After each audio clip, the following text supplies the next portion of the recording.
For today's video guys, mga kalalabs, magluluto ako ng chicken lollipop. Ayan, ito yung gagawin kong chicken lollipop. Ibabad ko muna sa tubig kasi naka-frozen. Ayan, ibabad muna natin siya para mamaya lumambot. Yung aking hinugasan na chicken lollipop. Ayan po. O, tinanggal ko na po sa buto. Ayan, magiging chicken lollipop. Ayan. Ayan na po. Ayan. So, ilipat natin siya ng lagayan. Po, ilipat natin ng lagayan. Ilagay natin ito sa ating isang bowl. Ayan. Tapos, lagyan natin ito ng kunting asin. Kunti lang. Kunting asin lang. Ayan. Tapos, paminta na natin siya ng paminta. Kunti lang. Yan. Okay, so powder. Yan na lang gagamitin ko guys para masarap. Yan. So, marinate ko siya. Mamarinate lang muna natin saglit. Mamaya na natin siya ipiprito na mga 30 minutes. Marinate muna natin guys. Po, nilagay ako ng powder pang coating. Durug-durugin lang po natin siya. Durug-durugin lang natin.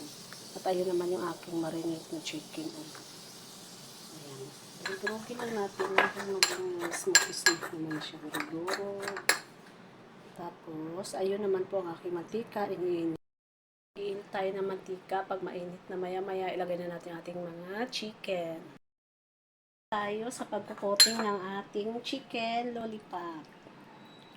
Yan. Kukoting lang natin siya ng ganun para makoting siya lahat. Yan. Isahin natin coating. Yan. Ating mantika. So, ayan na. Ayan. Piniprito na natin ang ating chicken lollipop. Ayan. Hintayin na lang po natin guys na ma-brown siya.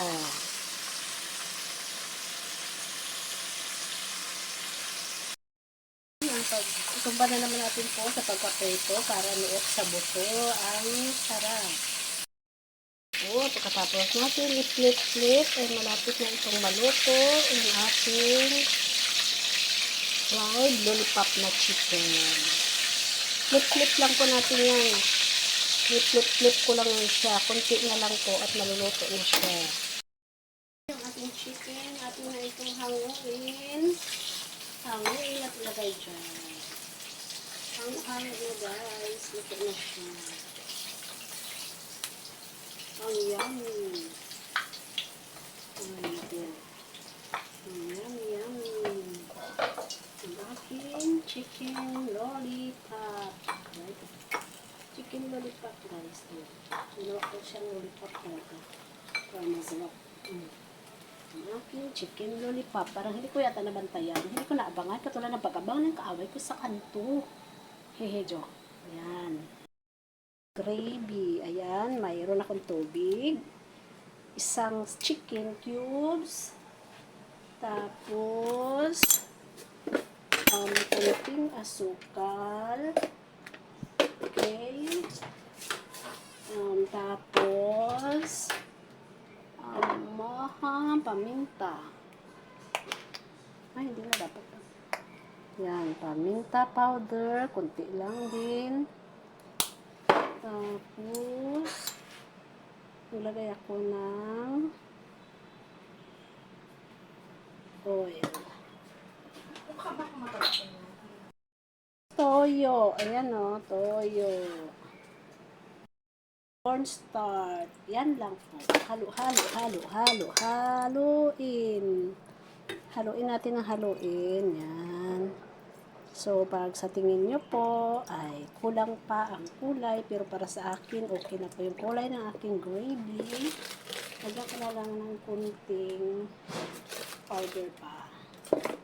Ma-over naman. Yan po. Gagawa na tayo ng gravy at akin muna isa lang.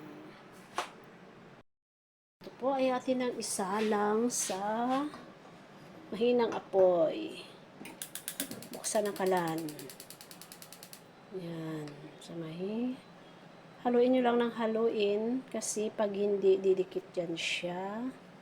Halo lang po ng halo hanggang ito ay maramdaman mo nagiging thicken o nagiging malapot na siya. Yan, halo-halo lang tayo. Guys, kung napapansin ninyo, nagiging malapot na siya. Ayan. Yan, halo lang po tayo ng halo. Halo lang tayo ng halo hanggang sa lumapot talaga siya. Ayan guys. Malapot-lapot na po siya. Thank you for watching. Malapot na, ready to serve na siya. Ayan, tanggalin na po natin ito at ilagay sa ating lagayan at katapos palamigin. Isalin na natin siya. Parang red na hindi mo maintindihan. Pero gravy siya. Ayan, diba? Parami ba? Bawasan natin. Ayan po, napakaraming gravy. Bawasan na natin kasi mainit sobra. Ayan, ready to serve na po yung ating gravy. At pagkatapos ay maghugas na tayo ng ating pinagkalatan. Bye po!